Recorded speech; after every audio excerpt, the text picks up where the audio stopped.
বিশ্বজুড়েই বাড়ছে যুদ্ধের ধামামা। Russia Ukraine যুদ্ধের পর ইসরায়েল ও হামাসের সংঘাত, এছাড়া ইসরায়েল ও ইরানের উত্তেজনা বৈশ্বিক প্রেক্ষাপটে আনছে পরিবর্তন।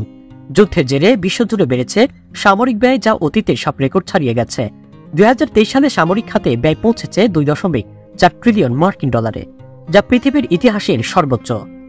গবেষণা প্রতিষ্ঠান Stockholm international piece research institute সম্প্রতি এক প্রতিবেদনে এমনটি জানিয়েছে।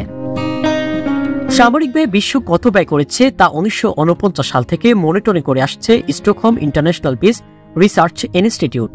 22 এপ্রিল 2023 সালে সামরিক ব্যয়ের তথ্য প্রকাশ করেছে প্রতিষ্ঠানটি। তারা বলছে 2022 সালে বৈশ্বিক জিডিপির 2.2% ব্যয় হয়েছিল সামরিক খাতে। 2023 সালে তা বেড়ে 2.3% পৌঁছেছে। এর মানে দাঁড়ায় পৃথিবী নামক এই প্রতিটি মানুষ 2023 সালে $306 মার্কিন ট্যাক্স দিয়েছিল সামরিক খাতে ব্যয়ে, যা স্নাউ যুদ্ধের পরও সবচেয়ে বেশি। Stockholm international piece research institute জানিয়েছে, বিশ্বের মোট সামরিক ব্যয়ের 37% খরচ করে শীর্ষে আছে যুক্তরাষ্ট্র। গত বছর দেশটি $916 বিলিয়ন খরচ করেছে তারা, যা আগের বছরের তুলনায় 2.3% বেশি। তালিকায় এরপরে রয়েছে চীন। বছরটিতে $296 বিলিয়ন সামরিক খাতে ব্যয় করেছিল তারা, যা বিশ্বের মোট ব্যয়ের 12% বেশি। $109 বিলিয়ন খরচ করে তালিকায় তৃতীয় অবস্থানে রয়েছে রাশিয়া, আর চতুর্থ অবস্থানে রয়েছে ভারত, যা দক্ষিণ এশিয়ার সবচেয়ে বড় দেশটি ব্যয় করেছে $83.6 বিলিয়ন।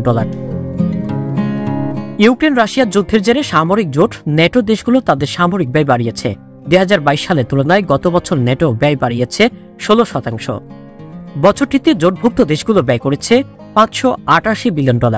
অর্থনৈতিক সংকটে থাকা সত্ত্বেও ইউক্রেন বাড়িয়েছে সামরিক ব্যয়। 2022 সালের তুলনায় 52% ব্যয় বাড়িয়েছে যুদ্ধে বিধ্বস্ত দেশটি।